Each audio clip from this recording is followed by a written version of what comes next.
Welcome to the very first episode of our video podcast, hashtag KnowItAll, where we do a monthly discussion of interesting topics around the tech world with a couple of tech enthusiasts. And I'll be your host, Madhumal.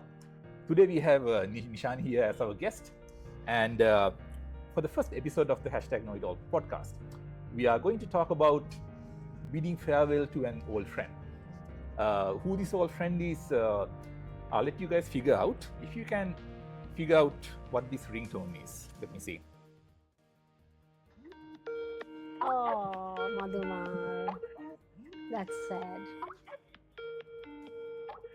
All right.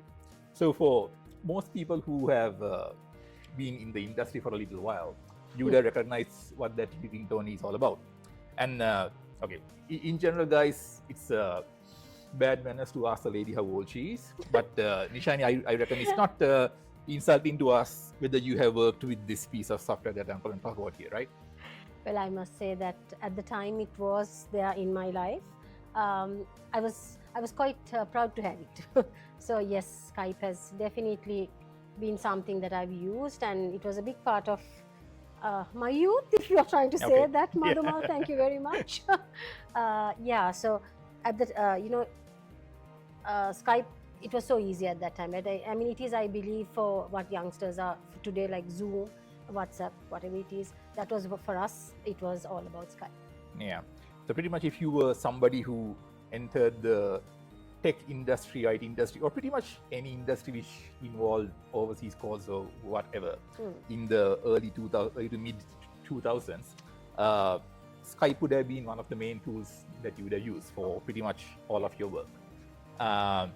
So we're going to take a little time today to talk about Skype, not so much about what happened to Skype. I'm assuming most of you know at least a bit about what's happened to Skype, but to stress a bit more on why it happened and what we in the tech industry can take away from the journey of Skype. So Nishani, perhaps we can start with just a really quick introduction, or rather a quick summary of what went down with Skype. So Madhumal, I would say personally for me, I mean obviously it's my experience that I can speak of. As soon as it was available, and at the time, then boyfriend, now husband, but he was overseas, and it did actually, it was a godsend, right? And even with clients, because after a while I was doing my own business at one point, even with clients, the fact that we didn't have to spend on so many calls, because we were the people who dialed and took calls, right? Yeah. So this suddenly became a lifesaver in terms of communication. But having said that, after a while, I don't know where it all stopped, but I feel that one of my downtimes is when the Skype business was introduced. Okay. Right? It wasn't so easy as the usual Skype, and suddenly they kept poking that down our throat and saying, okay, you can get yourself a Skype business account. So for me, I believe that is what it was all about, right. So just to throw in some dates for the people out there in case you're not quite familiar with it. Skype started around 2003 when it was launched. Went through a growth phase. It was acquired by eBay in 2005. Grew some more. There was a massive acquisition by Microsoft itself in 2011, which was sort of the heyday of Skype, where it had the most number of users. But then gradually over the years after that, it declined a bit, losing the market share to other platforms which came up, especially during the whole COVID work from home era. It lost a lot of ground to its competition like WhatsApp, Zoom, and eventually Microsoft itself sort of prioritized more on Teams versus Skype. And now recently we got the announcement that, recently as in a couple of months ago, the announcement was sent out that Skype would be closing down, and somewhere around the 5th of May, it sort of officially come to a close. So that's the journey of Skype. Yeah, but Madhumal, a quick one on that. Yeah. You spoke of the fact that, when it started, right? I don't know if the maker of Skype actually thought it'll get that big, right? The fact that Microsoft acquired it. I mean, isn't it such a sad thing that from there it was where the decline started? If you really think about it, right? Yes, exactly. So it's I mean, being acquired for, I can't know the exact number, something like 8.5 billion US dollars or something like that, Yeah. by what was probably then the largest tech company in the world. You would think that, as a platform, They this would do be something. set for life, Exactly. right? Yeah. So yes, so looking at that, maybe we can go into a couple of different areas of let's perhaps delve a bit deeper into what are the factors that caused the decline of Skype. What were the reasons for it? Like we talked about, for example, it losing ground to WhatsApp or Zoom, other platform which came up. Yeah. What can you see Don't there? you feel as if Microsoft bought it just to make it, just to kill it? Just to kill it? Yeah. No, I mean, if you really this think is not a conspiracy theory channel, by it the way, is not. so don't worry about It that. is not. It's just us. Especially for me, I would say, because it was something I loved. But the fact is, but having said that, when Skype went away, I didn't even feel it go away, because the way WhatsApp and Zoom, WhatsApp I would say, came in to play, right? Yes. I mean, when the announcements went out, people were like, oh, Skype is still around? Nobody knew about that, right? Exactly. Yeah. Now, So, even today, for example, I would say I might go back and try to see if it's still downloadable, right? Now that you brought in that the whole tune. Okay. So, a couple of aspects which are continuously pointed out over the internet about Skype, right? One of them is the lack of innovation in terms of Skype. Definitely. Where other platforms such as WhatsApp or Zoom, everything quickly brought on new features, innovated, built for scale, built for mobile, all of that. Skype sort of still held on to some of its roots and didn't sort of evolve much. What are your thoughts about that? You just spoke on one thing, right? And where they actually had that decline was the fact that they didn't get into mobile fast enough, right? I mean, everyone had and something that happened was with the smartphone coming in, right? Wasn't video and the calls the most important things at the time, and getting it up to the point of a smartphone. And if Skype actually didn't do that, then natural death, right? Yes. The way WhatsApp and everybody else had done theirs. So that's what I'm thinking. I'm thinking maybe the fact that they didn't get to the device that was actually always being used. PCs were also not the most accessible, obviously, while you're walking around.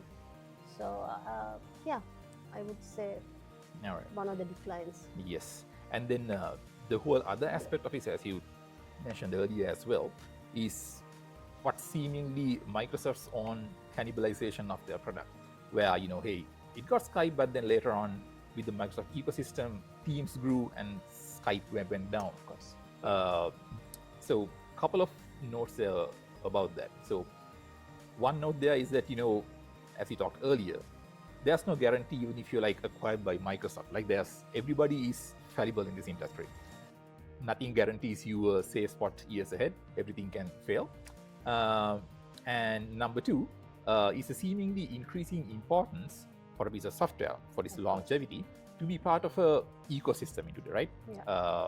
As in the case of Skype, it was a Microsoft ecosystem with Teams already integrated into Outlook and all the other tools that people are using. As another example, if a company is using Google Workspace, they'd use Google Meet or something for video calling. Whereas Skype didn't really have that backing or that sort of plugging into some kind of ecosystem. Come to think of it, from the time that we had Skype up until the time that we forgot about Skype, they never really did any updates, right? I mean, I can't remember any. Maybe it was not the way it was done then, but now if you think of WhatsApp, right? Almost every week they have something that they kind of come up and say, look, why don't you try this? Why don't you try that, right? So they never really adapted. And the crowd of today, right? Unlike you said, of my time, we would get one piece of software, one piece of platform, one whatever it is, and we were happy with it. But now, obviously, we are spoiled for choice. And the generations of now, it's not just about the choices, it's also about the quality of what they get and constant, supply for demand, in a sense, right? And the new crowd, the Gen Zs and all that. So to live in that kind of society, you have to adapt, right? And that's a case study, I would say, for all technology people out there. You either adapt or you die. Exactly. Pretty much. Exactly. Or you get killed. Yeah. Okay. You get killed by your own company. Exactly. So that's pretty much about the decline of Skype, reasons why it happened, and what us as tech enthusiasts and tech people working in the industry can take away from it. Taking a bit of a hypothetical scenario, do you think there's anything, what could the Skype have done to remain relevant? From what I'm feeling in terms of, okay, right, most tech places, one of their downfalls is if they don't have enough funding or enough expertise, right? But they had it all. Yeah. They had No it issue all, there. right? So for me, again, as I said, what couldn't they have done to survive, right? With Microsoft being behind them, and even with, as I mentioned, the business area, Microsoft Teams took over. Not sure if I'm a fan of that, but even then, the fact that all that was there, and Microsoft had the knowledge to keep this going. Very honestly, Madhumal, I don't know what they could have, done to do to survive if the parent company wasn't going to do anything about it. As is the trend with everything these days, could AI come to the rescue of Skype? Could we have a AI-powered Skype version somewhere that's working out for people? Well, if they had, right now they're in the dumps, right? If they want to revive it, obviously, right? Because like everyone speaks of AI, but do they really want to revive it? Even if AI is there or not, what's the use of something that people are not going to want, and they've declined so much? It's going to be again start from scratch almost, right? To get them out there, market them, is what it is. So, but I'd love to market it actually. Okay. So Nishani, then, with all the possible workarounds and improvements that we talked about, if Microsoft does come up with something and innovate and add features to sort of make it similar to what's out there in the market that people use nowadays, would you consider using it again? If Skype is made to the level of a Zoom, or maybe because I have used Skype, I might actually obviously want to go and check it out again. And maybe definitely I would, but I don't know how the others would take it on. Somebody who's not used Skype in his glory days, if somebody pick it up from brand new, out of all the other potential competition. Yes, and if Microsoft can actually maybe up it more than even their Teams, I would say popular, definitely, right? And especially the generation of now, they have had absolutely no exposure to Skype. They'll just go after it just to check it out, right? And if these guys can actually have a hook there, I would definitely test it out, as what you asked, Madhumal. All right. Well, I guess we'll have to wait and see until Skype really is dead, or if something new will come out after that to revive Skype or keep it going. But I guess for the moment we have no option but to bid adieu to our dear old friend Skype, who kept us going through all the video calls of the late It served us 2000s, well. I It guess. served us well, Madhumal. It did at the Served time. us well. It worked well until the day it didn't, and Of then course. it got killed off. Right. So farewell, Skype. You've been awesome. But maybe as a final tribute to our old friend, we can listen to the good old Skype ringtone as a means of farewell.